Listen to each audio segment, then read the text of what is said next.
এজন বেনামাজির কারণে আল্লাহ পাক রব্বুল আলামিনে 15 প্রকার আযাব রাখিছে। 1 নম্বর তেওর জিন্দেগীত বরকত কমিব। 2 নম্বর তেওর মুখর যিটো নুরনিয়াত, এই নুরনিয়াত আল্লাহ পাক রব্বুল আলামিনে হাতাই দিয়ে।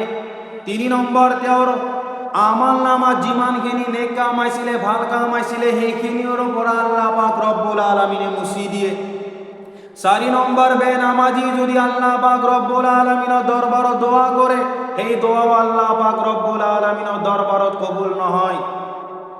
বেনামাজির ঘরত যদি এজন বুজুর্গক মাতি আনি দোয়া করায়, এই দোয়াও আল্লাহ পাক রব্বুল আলামিনের দরবারত গ্রহণযোগ্য নহয়। বেনামাজি এজনে মৃত্যুর সময়ত 3টা আযাবত ভুগি মৃত্যুবরণ করে। 1 নম্বর, তেওঁক যদি গোটেই সাগর নদ নদী বিল পুখুরীর পানি যদি পান করি দিয়া হয়, তথাপিও তেওঁৰ পানী পিয়া নপলায়, অর্থাৎ পানী পিয়াহত থাকি তেওঁ এন্তেকাল হয়ে যায়। 2 নম্বর, তেওঁ বেয়া হালাতত বেয়া অবস্থাত মৃত্যুবরণ করে।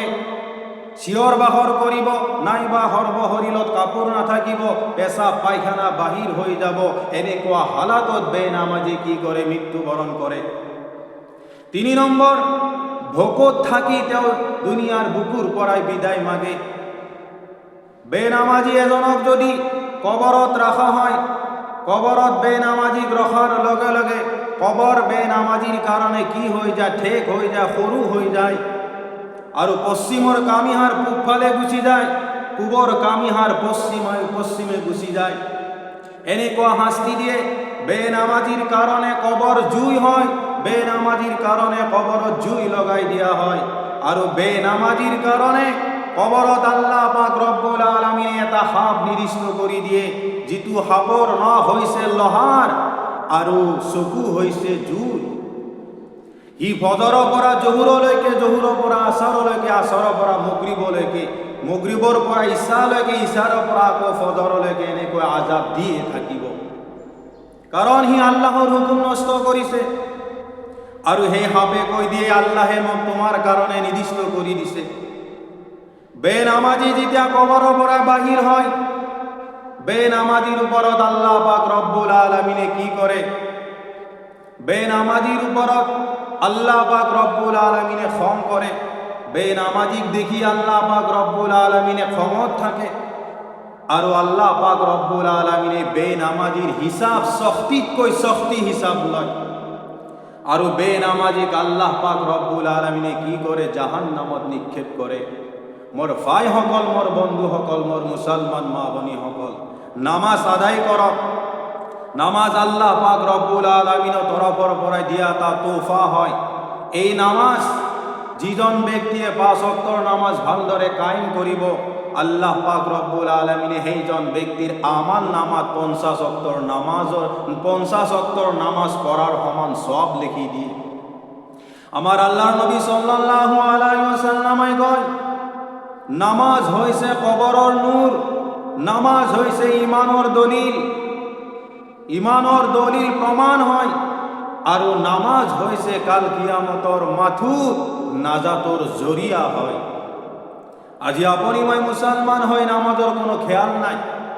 যি সকল ব্যক্তিয়ে জানি বুঝি নামাজ নপড়িব, যি সকল ব্যক্তিয়ে নামাজক অবহেলা করিব, নামাজক নামাজ বুলি না ভাবিব, আল্লাহর হুকুম বুলি না ভাবিব, এই সকল ব্যক্তিয়ে আল্লাহর আযাবত ভুগিব লাগিব।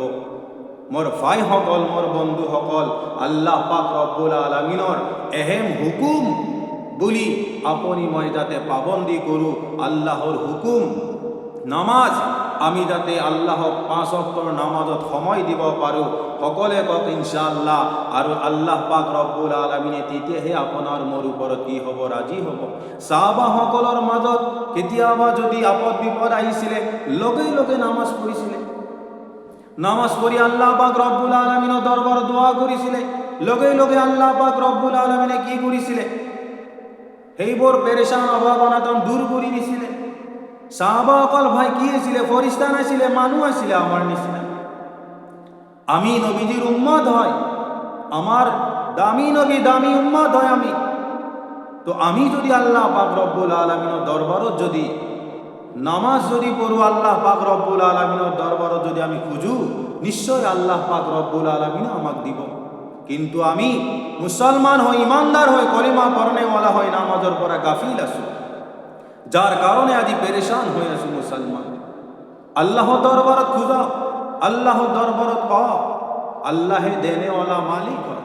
মোর ভাই সকল, মোর বন্ধু সকল, যাতে আপনি মই 5 ওয়াক্ত নামাজ কায়েম কৰোঁ।